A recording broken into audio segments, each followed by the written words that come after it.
সবার জন্য স্বাস্থ্য পৌঁছে দিচ্ছে ডক্টর। নমস্কার বন্ধুরা, ওয়েলকাম টু হ্যালো ডক্টর। আমি ডক্টর প্রসেনজিৎ দত্ত। আজকে কথা বলবো হাঁটু ব্যথা এবং হাঁটুর সমস্যা নিয়ে। আমরা দৈনন্দিন জীবনে অনেকেরই হাঁটু ব্যথা, হাঁটুতে কষ্ট, চলতে উঠতে ব্যথা, বসতে ব্যথা, হাঁটতে ব্যথা অনুভব করে থাকি। এর সবচেয়ে কমন রিজন হলো গিয়ে অস্টিওআর্থ্রাইটিস। অস্টিওআর্থ্রাইটিসের ফলে বিভিন্ন মানুষ, বিশেষত বয়স্ক পুরুষ এবং মহিলা, তাদের দৈনন্দিন জীবনে প্রচণ্ড কষ্ট পান এবং তাদের হাঁটা চলায় সমস্যা হয়। তাহলে আসুন এই ভিডিওতে বুঝে নিই যে কী কী করলে এই অস্টিওআর্থ্রাইটিস থেকে আমরা সুস্থ থাকতে পারি, ভালো থাকতে পারি, এবং যদি কারোর অস্টিওআর্থ্রাইটিস হয় তাহলে আগামী জীবনে কী কী করলে আমরা তার থেকে মুক্তি পেতে পারি।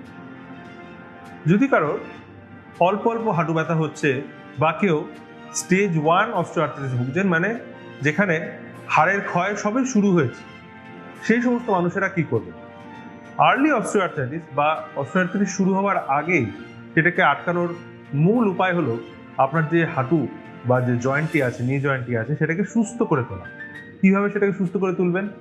নিয়মিত এক্সারসাইজ করুন, সারা শরীরের ব্যায়াম, বিশেষত হাঁটুর ব্যায়াম নিয়মিত হাঁটার চেষ্টা করুন। সকালে বিকেলে আধ ঘন্টা করে হাঁটুন, তাহলে কিন্তু হাঁটু ভালো থাকবে। যারা হাঁটা ছাড়াও নিয়মিত হাঁটুর ব্যায়াম, সারা শরীরে যোগ ব্যায়াম করেন, তারা অবশ্যই নিজের হাঁটুর ব্যথা থেকে মুক্তি পাবেন। নিজের ওজন নিয়ন্ত্রণে রাখার চেষ্টা করুন। আপনার যে হাইট, আপনার যে বয়স, সেই অনুযায়ী ঠিক ওজন কি সেটা জেনে নিন এবং সেই ওজনটিতে যাওয়ার চেষ্টা করুন এবং সেই ওজনটা ধরে রাখার চেষ্টা করুন। অতিরিক্ত ওজন যদি হাঁটুতে না পড়ে তাহলে অবশ্যই হাঁটু ক্ষয় অনেকটাই স্লো হয়ে যাবে বা আর হবে না। খাওয়া দাওয়া পরিমিত করুন, ব্যালেন্স ডায়েট করুন। খাওয়া দাওয়ায় সঠিক মাত্রায় ক্যালসিয়াম, ভিটামিন এবং প্রোটিন খান। আমাদের ভারতীয়দের খাবারের মধ্যে প্রোটিনের অভাব দেখা যায়, তাই প্রোটিনযুক্ত খাবার অর্থাৎ দুধ, দই, ছানা, মাছ, ডিম এগুলো পরিমিত আকারে খেতে হবে। শাকসবজি খান, বিভিন্ন রকমের ফল খান।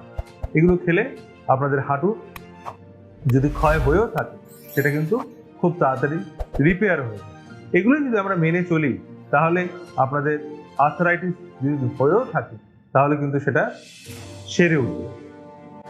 এবার চলে আসি স্টেজ 2 আর্থ্রাইটিস বা স্টেজ 3 আর্থ্রাইটিস, যেখানে হাঁটুর ব্যথা এতটাই হচ্ছে যে আপনাদের দৈনন্দিন জীবনে হাঁটা চলা করা, দাঁড়ানো, বসা থেকে ওঠা, সেইখানে প্রচণ্ড কষ্ট অনুভব করছেন এবং নিজেদের দৈনন্দিন কাজে বাধা সৃষ্টি হচ্ছে।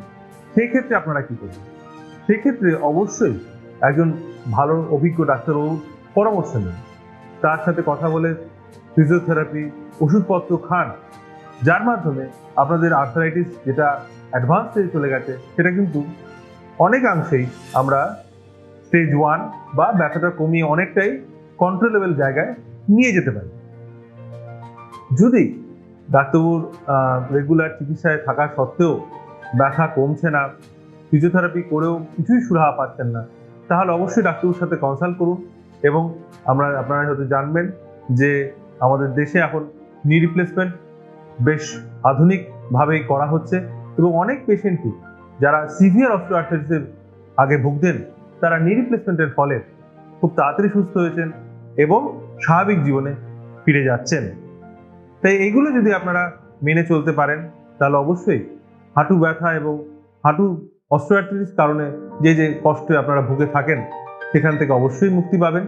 আশা করি আপনারা ভালো থাকবেন এবং সুস্থ হয়ে উঠবেন। তাহলে আজকের মতো আসি। ভালো থাকুন, সুস্থ থাকুন, হ্যালো ডক্টর সাথে যুক্ত থাকুন।